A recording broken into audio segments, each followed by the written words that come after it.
Hey everybody, LA Lim coming to you on another beautiful day in Los Angeles, and welcome to episode number 7 of my weekly series, The Greatest Albums of All Time.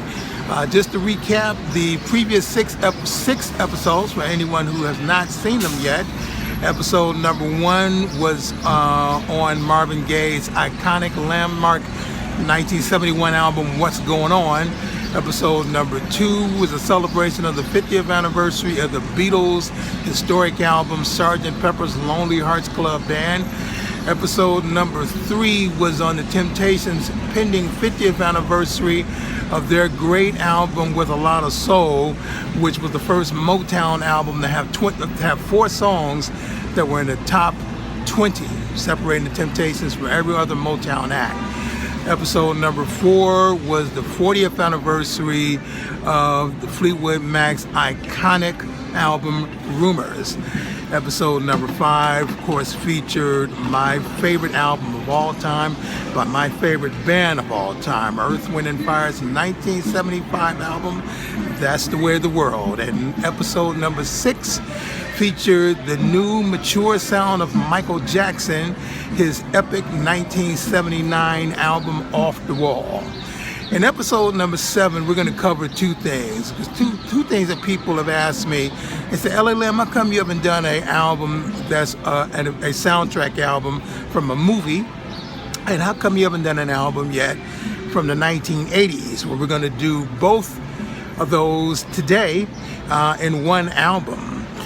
Original motion picture soundtracks have been a fabric of the motion picture and recording industry, going back to 1939 with probably the first true great soundtrack for motion pictures, which was Wizard of Oz.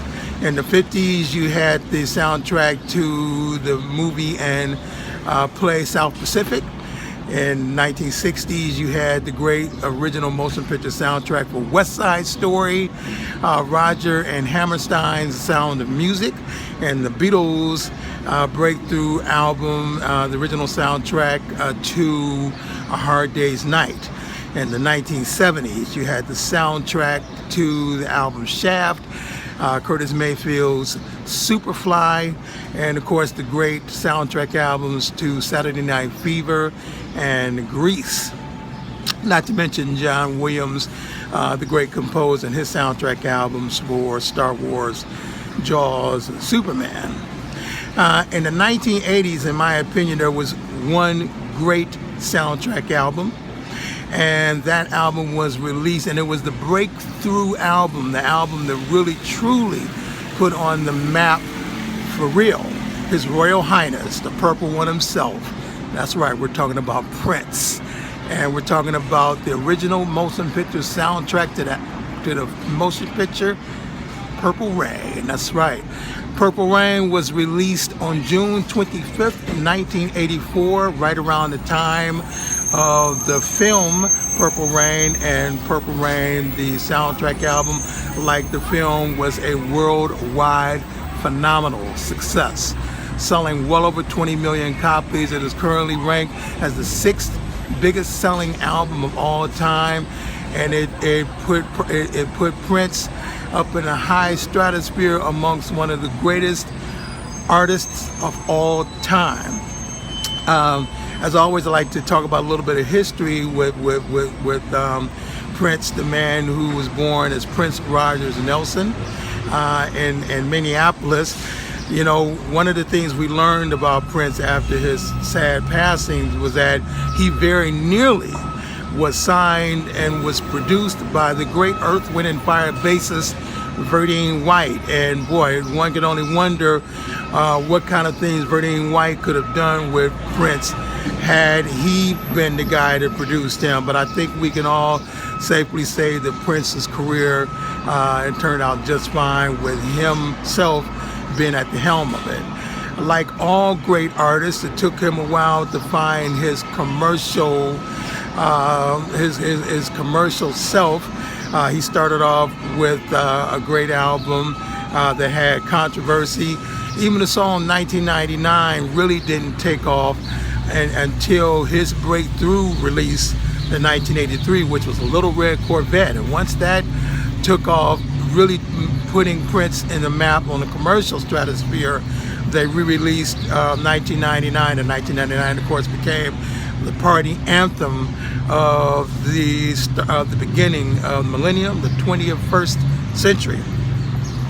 Along with his management team, they decided to develop a film that was loosely based on his life, a fictionalized version of his life, featuring members of the Time, Morris Day, and his band Revolution. They recorded and filmed the motion picture called Purple Rain, released in 1984, and of course the soundtrack that followed with it, the Purple Rain soundtrack, which released several great songs that have become iconic, worldwide, sensational masterpieces. The center of that being the actual record that was released as the single from Purple Rain, and that was When Doves Cry. A great song in itself that spent 8 weeks as the #1 song on Billboard pop charts, and ended up being the #1 song on the Billboard pop charts of 1984. Of course, Purple Rain also had Let's Go Crazy and some other great songs, Darling Nikki, of course the title track Purple Rain, which ended up being ranked at #2. And of course, Purple Rain took off to all new unprecedented heights and became one of the greatest original motion picture soundtracks ever recorded. Purple Rain was ranked amongst one of the greatest albums of all time, Rolling Stone magazine, many other charts. The 200 definitive album list ranked at number 16 amongst their greatest albums, and it's only grown in mythical status in the preceding and preceding years.